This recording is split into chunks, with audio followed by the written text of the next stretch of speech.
Good morning बच्चों। आज हम स्टार्ट कर रहे हैं यूनिट 5 मैग्नेटिज्म एंड मैटर, चुंबकत्व एवं द्रव्य। ठीक है, क्या है इसके अंदर?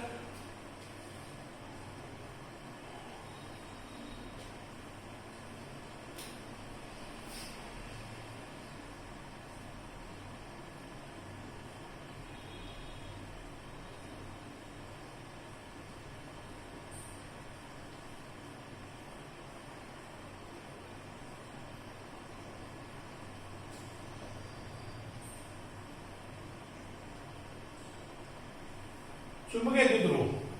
क्या होता है चुंबकीय द्विध्रुव?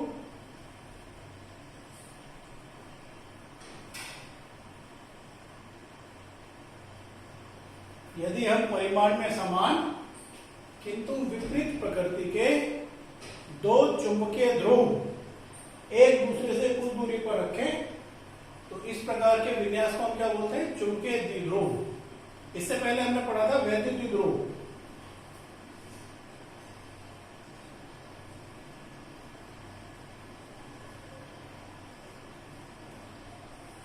Electric dipole.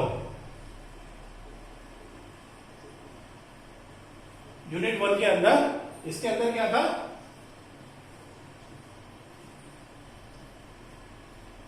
अगर परिमाण में समान किंतु विपरीत प्रकृति के दो आवेश एक दूसरे से कुछ दूरी पर रखे हो तो इस विन्यास को बोलते हैं वैद्युत द्विध्रुव।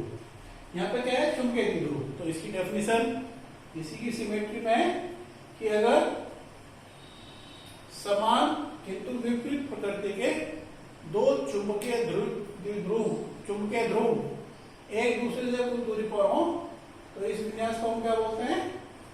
चुंबकीय द्विध्रुव। ठीक है, एक बार फिर सुनिए। यदि प्रकृति में समान किंतु विपरीत प्रकृति के यदि परिमाण में समान किंतु विपरीत प्रकृति के दो चुंबकीय ध्रुव एक दूसरे से कुछ दूरी पर रखे हों तो इस विन्यास को हम बोलते हैं चुंबकीय द्विध्रुव। ऐसी चुंबकीय द्विध्रुव का गुण है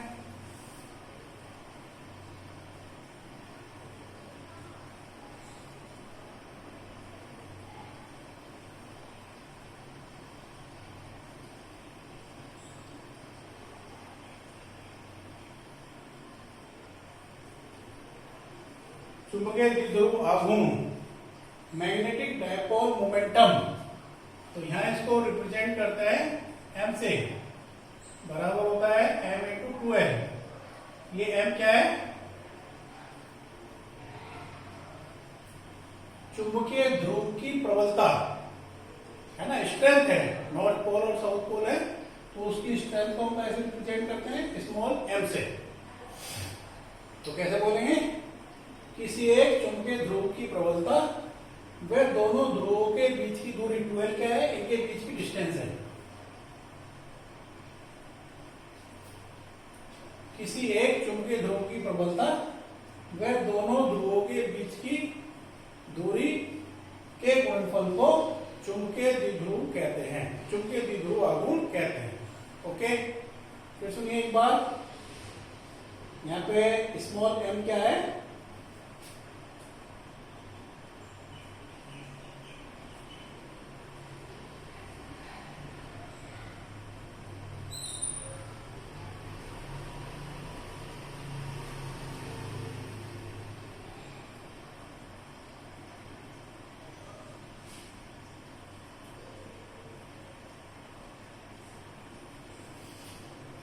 ठीक है, तो इसको हम कैसे बोलेंगे? किसी चुंबकीय ध्रुव की प्रबलता एवं दोनों चुंबकीय ध्रुवों के बीच की दूरी के गुणनफल को चुंबकीय द्विध्रुव आघूर्ण कहते हैं। ठीक है, एक डेफिनेशन तो हम इससे देते हैं m बराबर m × 2l।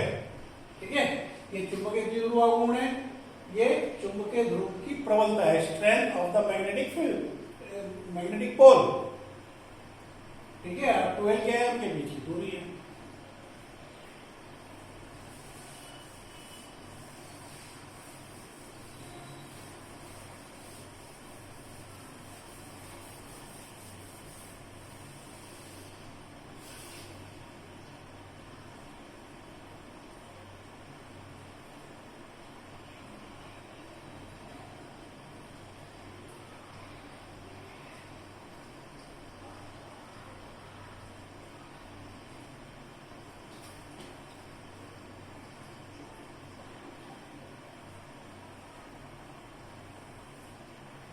चुंबकीय द्विध्रुव आघूर्ण की परिभाषा बल आघूर्ण से।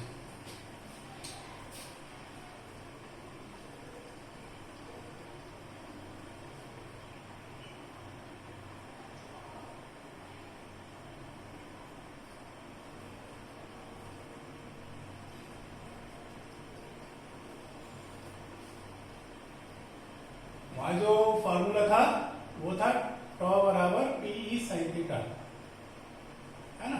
थोड़ा सा ये जो टॉपिक है चुंबकीय द्विध्रुव और वैद्युत द्विध्रुव, तो थोड़ा सा इनमें सिमेट्री है, फार्मूलों में भी और उसको जो डेफिनेशन वगैरह है उसमें भी सिमेट्री है ना। तो यहाँ पर हम कैसे बोलते हैं, चुंबकीय द्विध्रुव आघूर्ण वह बल आघूर्ण है जो चुंबकीय द्विध्रुव को एक टेस्ला के चुंबकीय क्षेत्र में क्षेत्र के लंबवत रखने पर कार्य करता है। यानी इस तरीके से मैग्नेटिक फील्ड है, कितना है मैग्नेटिक फील्ड 1 टेस्ला, और इसके अंदर ये मैग्नेटिक डायपोल रखा हुआ है। तो इसके ऊपर जो बल आघूर्ण कार्य करेगा उसको हम क्या बोलेंगे, चुंबकीय द्विध्रुव आघूर्ण। फिर सुनिए, चुंबकीय द्विध्रुव आघूर्ण वह बल आघूर्ण है जो चुंबकीय द्विध्रुव को एक टेस्ला के चुंबकीय क्षेत्र में क्षेत्र के लंबवत रखने पर कार्य करता है। ठीक है,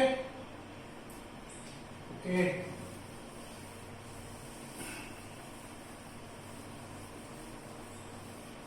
तो ये छोटी छोटी डेफिनेशन है, ये आप लोगों को मालूम होना चाहिए क्या क्या फार्मूला है, उसको किस तरीके से डिफाइन करते हैं।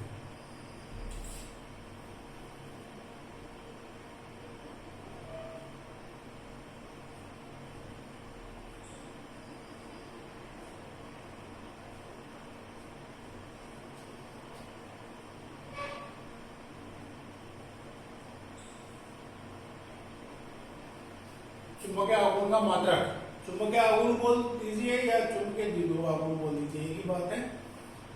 तो चुंबकीय आघूर्ण का जो मात्रक है, लास्ट चैप्टर में पढ़ा तुमने, m बराबर NI है ना। तो मात्रक किससे लेते हैं, n हो गया, n तो नंबर ऑफ टर्न्स हो गए, तो I हो गया एम्पियर,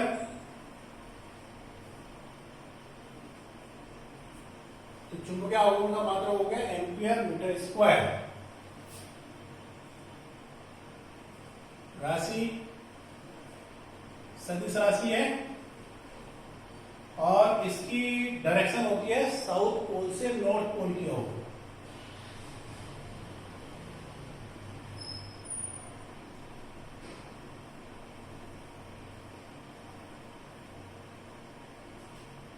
ठीक है ना। तो यहाँ पे जो m की डायरेक्शन है वो किधर को होगी, साउथ पोल से नॉर्थ पोल की तरफ होगी।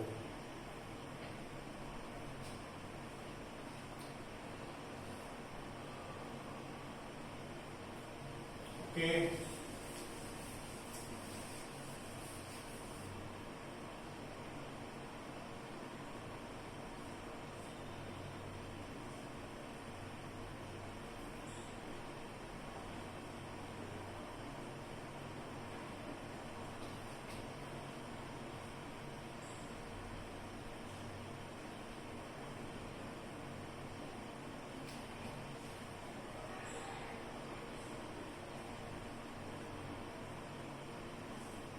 चुंबकीय द्विध्रुव को चुंबकीय क्षेत्र में घुमाने में कार्य, तो कार्य का फॉर्मूला होता है टॉ बराबर mv 1 माइनस कॉस थीटा, है ना।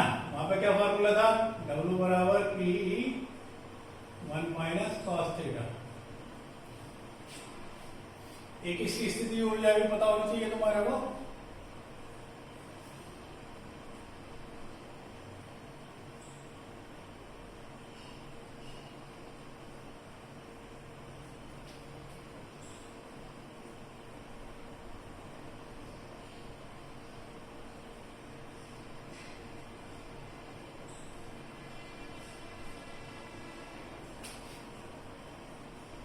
तो इसका फॉर्मूला होता है u बराबर माइनस m cos थीटा, ये फॉर्मूला होता है। यहाँ पर फॉर्मूला था w बराबर p minus P cos theta, यानी P की जगह तो M आ जाता है। P क्या है? वैद्युत द्विध्रुव आघूर्ण। M क्या है? चुंबकीय द्विध्रुव आघूर्ण। E क्या है? वैद्युत क्षेत्र। और यहाँ पे P क्या है? चुंबकीय क्षेत्र है। और ये cos थीटा दोनों जगह, ठीक है ना। तो ऐसे हम सिमेट्री से इसको याद रख सकते हैं।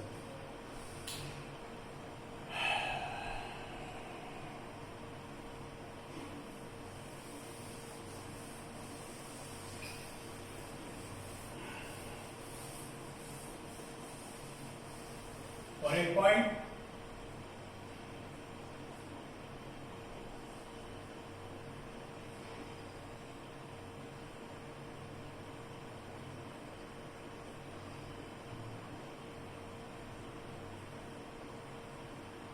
चुंबकीय द्विध्रुव के उदाहरण, एग्जांपल्स।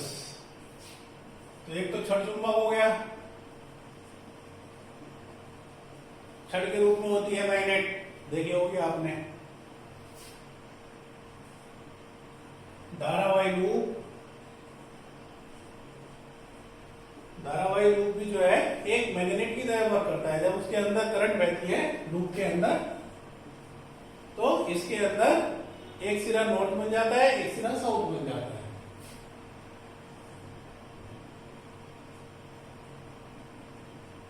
चक्रण गति करता इलेक्ट्रॉन, ठीक है ना। तो कक्षा के अंदर जब इलेक्ट्रॉन घूमता है, तो कक्षा में घूमने के साथ साथ वो अपने एक्सिस के ऊपर भी घूमता है। जैसे अर्थ घूमती है ना, पृथ्वी घूमती है सूर्य के चारों ओर और अपने एक्सिस के ऊपर भी घूमती है। ऐसे इलेक्ट्रॉन जो है जब कक्षा में घूमता है, तो कक्षा में भी घूमता है वो और अपने एक्सिस के ऊपर भी घूमता है। तो एक्सिस के ऊपर जब घूमता है तो उसको बोलते हैं चक्रण गति।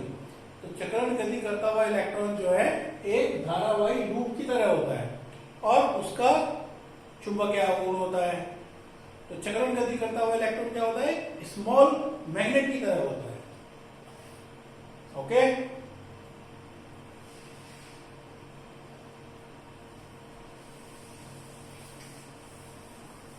अब जैसे कोई मैग्नेट है, उसका चुंबकीय क्षेत्र होता है, और जब हम किसी चुंबक को फ्रीली धागे में बांध के लटकाते हैं, तो वो हमेशा नॉर्थ साउथ डायरेक्शन के अंदर जाके ठहरता है। इस तरीके से नॉर्थ साउथ डायरेक्शन में धागे से बांध के लटका दो, तो ये हमेशा किधर को ठहरता है? नॉर्थ साउथ में। तो नॉर्थ साउथ में क्यों ठहरता है? तो उसके पीछे रीजन ये है कि जो पृथ्वी है उसका एक चुंबकीय क्षेत्र होता है। पृथ्वी के अंदर भी हम मानते हैं कि कोई उसके सेंटर के अंदर जो है या तो कोई मैग्नेट होना चाहिए या कोई धारावाही लूप होना चाहिए सेंटर के ऊपर, जिसके कारण उसका मैग्नेटिक फील्ड होता है। तो पृथ्वी का भी जो है एक चुंबकीय क्षेत्र होता है। तो पृथ्वी के चुंबकीय क्षेत्र को एक्सप्लेन करने के लिए, किसी भी स्थान पर बताने के लिए हमें तीन चीजों की जरूरत पड़ती है। तो उसको हम क्या बोलते हैं? पृथ्वी के चुंबकीय क्षेत्र के अवयव।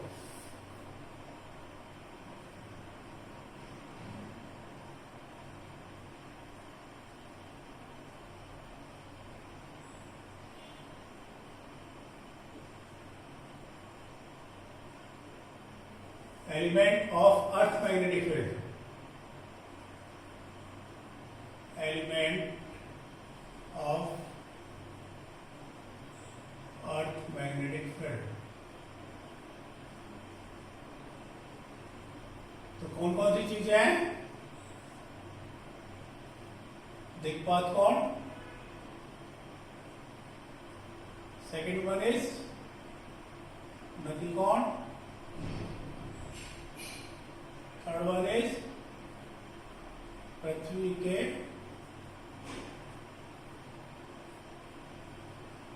चुंबकीय क्षेत्र का क्षैतिज घटक।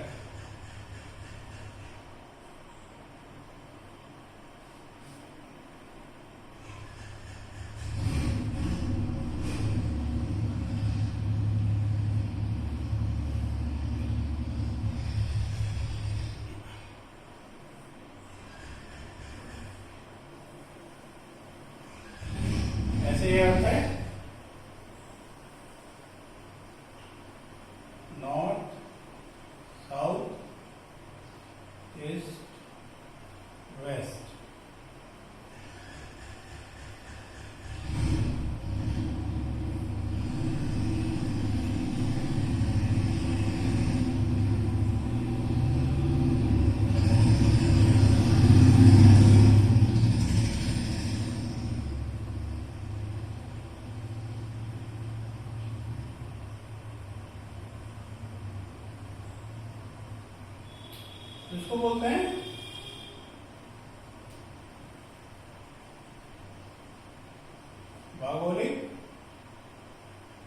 उत्तरी ध्रुव, इसको बोलते हैं भौगोलिक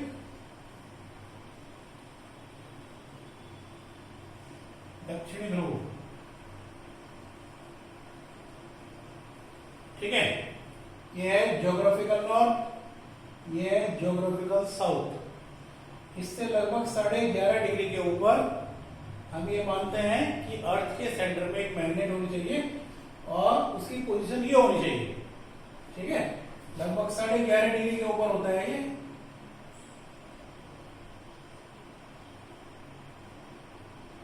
तो इसको बोलते हैं हम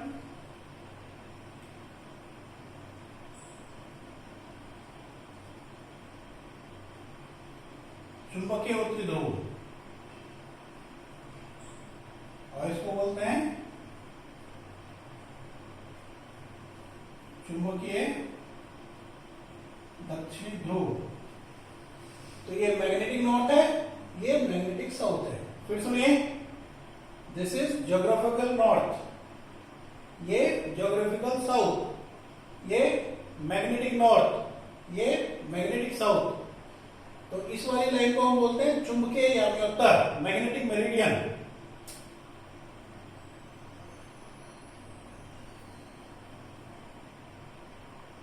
इसको बोलते हैं भौगोलिक यानी उत्तर।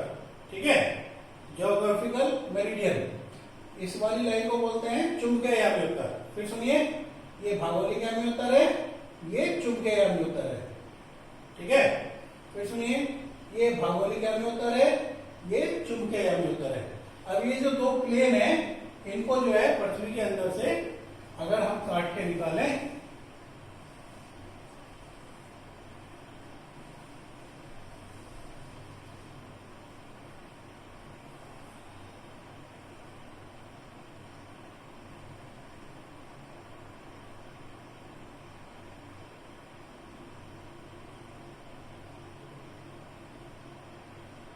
तो अगर पृथ्वी के अंदर से काट के निकालें तो इस तरीके से निकल के आएंगे।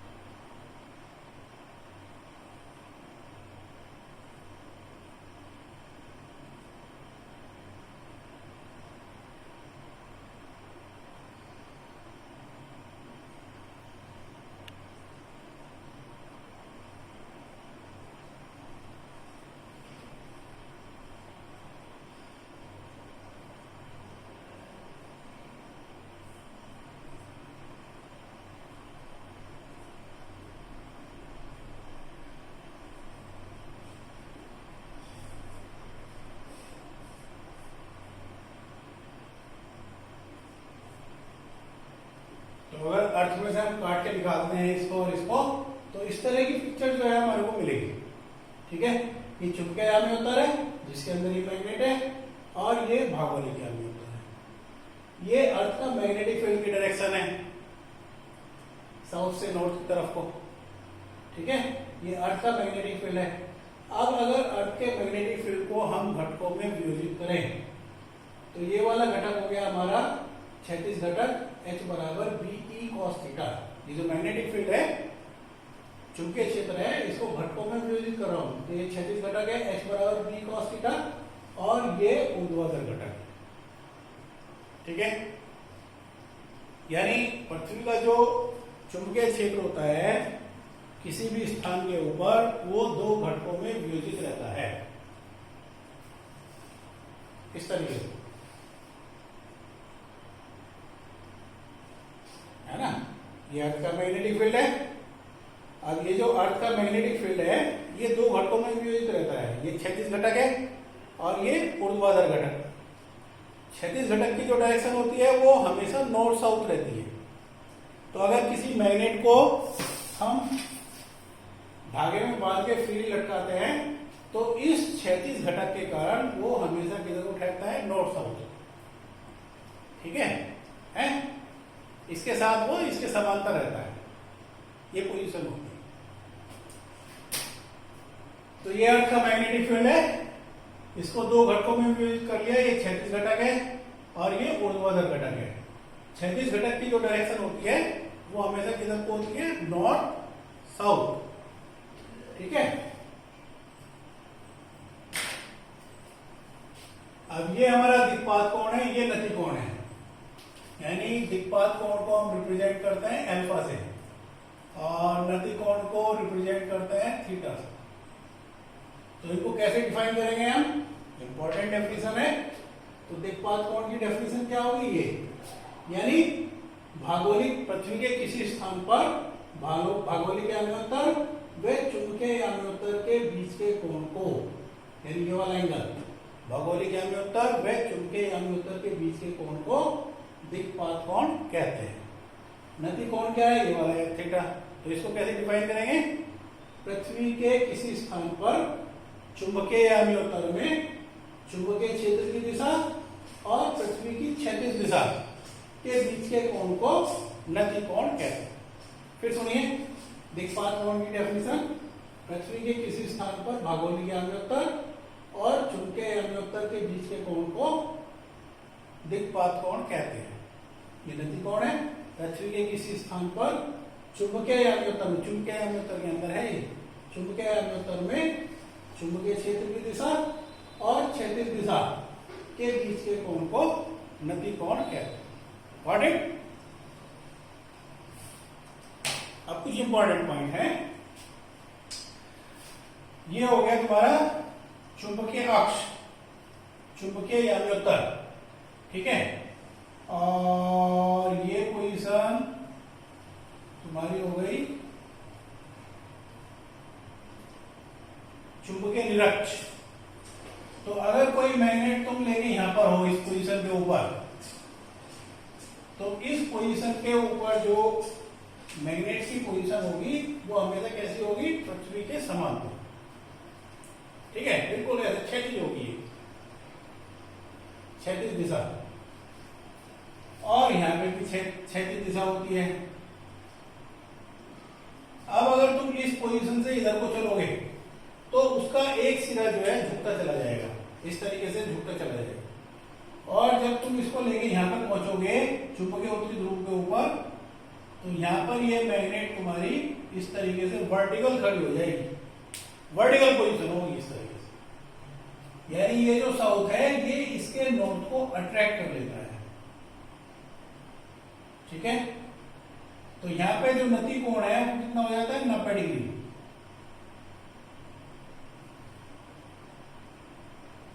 ठीक है, ऐसे ही अगर तुम इसको लेके इधर को चलोगे तो इसका एक सिरा झुकता चला जाएगा और यहां पे मैग्नेट की पोजीशन हो जाती है, ये जो नॉर्थ है पृथ्वी के अंदर वो इसके साउथ को अट्रैक्ट करेगा। ठीक है, तो यहां पे थीटा कितना हो गया, 90 डिग्री। ये तुम्हें पता होना चाहिए कि नति कोण का अधिकतम मान कितना होता है, 90 डिग्री। और कहां होता है वो, चुंबकीय उत्तरी ध्रुव के ऊपर और चुंबकीय दक्षिणी ध्रुव के ऊपर। ठीक है, गॉट इट? तो ये पोजीशन तुम्हारे को पता होनी चाहिए। यहाँ पे जो मैग्नेट होगी वो बिल्कुल पृथ्वी के समांतर रहती है। इधर को तुम चलोगे तो उसका एक सिरा झुकता चला जाएगा और यहाँ पर ये मैग्नेट वर्टिकल खड़ी हो जाती है। ये जो साउथ है ये इसके नॉर्थ को अट्रैक्ट कर लेगा और मैग्नेट की ये पोजीशन होगी बिल्कुल वर्टिकल अर्थ। ठीक है, तो यहाँ पे थीटा 90 डिग्री होता है, ऐसे यहाँ पे थीटा 90 डिग्री होता है। तो नति कोण का अधिकतम मान होता है 90 डिग्री। और कहाँ होता है वो, चुंबकीय उत्तरी ध्रुव के ऊपर और चुंबकीय दक्षिणी ध्रुव के ऊपर। ठीक है, यहाँ पे क्या होता है, यहाँ पे हमारा जो क्षैतिज घटक है कितना हो जाएगा, यहाँ पर तो केवल वर्टिकल कंपोनेंट रह गया और हॉरिजॉन्टल कंपोनेंट 0 हो गया। यहाँ पे हॉरिजॉन्टल कंपोनेंट होता है, वर्टिकल कंपोनेंट 0 होता है पोजीशन में। ठीक है, तो यहाँ पे नति कोण कितना है, 0, थीटा बराबर 0 और यहाँ पे भी थीटा बराबर 0। तो यहाँ नति कोण जो है 0, यहाँ पे नति कोण कितना होता है, 90। ठीक है, ओके।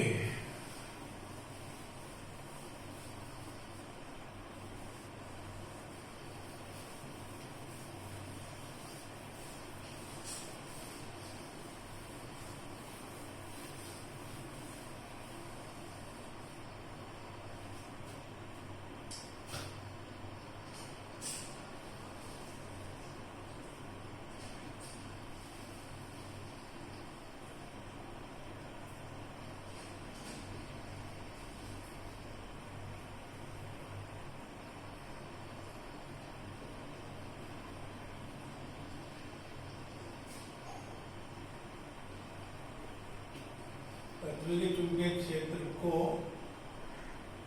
घटकों में वियोजित करने पर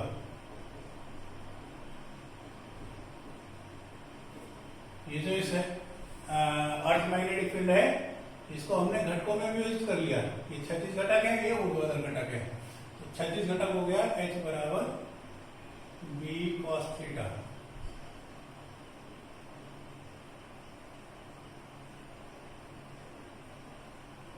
और ऊर्ध्वाधर घटक हो गया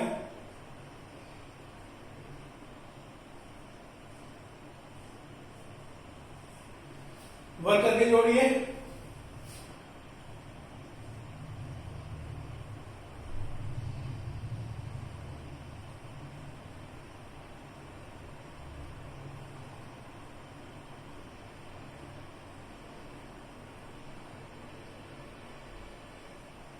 ये 1 हो गया, तो BE बराबर हो गया √H² जमा B²।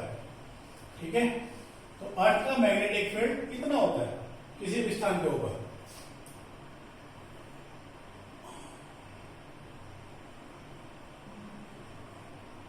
समीकरण 2/1 से इसको इससे डिवाइड कर रहे हैं, तो V/H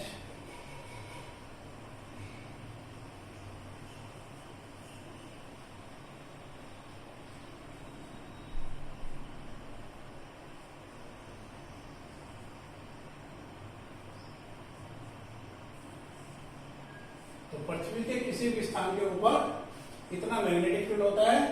और गति कोण के लिए फार्मूला होता है tan थीटा बराबर V/S। तो ये दोनों फार्मूले तुम्हारे को मालूम होने चाहिए। इसके ऊपर न्यूमेरिकल आते हैं, इसके ऊपर और इसके ऊपर ये पता होना चाहिए तुम्हारे को 36 घटक कितना होता है, H बराबर B cos थीटा, और ऊर्ध्वाधर घटक होता है B बराबर BE sin theta. Got it? Okay बच्चों, देखिए थोड़ा सा अभी पढ़ाने का जो मेथड है वो थोड़ा चेंज हो गया। क्लास स्टडी की बजाय जो है थोड़ा सा ऑनलाइन स्टडी करा रहे हैं हम लोग, क्योंकि आप लोगों को मालूम है कॉलेज के अंदर जो है बच्चे अभी नहीं आ सकते कोरोना की वजह से, तो हम लोग ऑनलाइन पढ़ा रहे हैं। उम्मीद है आप लोगों को समझ में आ रहा होगा। अगर आप लोगों को कोई प्रॉब्लम है किसी तरह की, या कोई आप लोगों का सजेशन है, कोई फीडबैक है, तो आप बता सकते हैं, जिससे कि ऑनलाइन क्लासेस जो है आप लोगों की अच्छे से चल सके। ठीक है, आप लोग मेहनत से पढ़िए, स्वस्थ रहिए, क्योंकि लास्ट ईयर रिजल्ट थोड़ा सा विद्यालय का कम है PCM के अंदर, लगभग 62% 65% है जैसा मुझे पता लगा। तो इस साल आप मेहनत करिए, और मेरी तरफ से ये शुभकामनाएं है कि आप सभी अच्छी तरीके से अच्छे नंबरों से पास हो। ठीक है ना? लेकिन आप लोगों को भी थोड़ा सा जो है मेहनत करनी पड़ेगी, और कोई बात नहीं समझ में आ रही है तो आप उसका फीडबैक दीजिए, मेरे को बता दीजिए। ठीक है, तो मेरा WhatsApp नंबर है, उसके ऊपर बता दीजिए। ओके, तो आप मेहनत करिए। Okay, good day, all the best.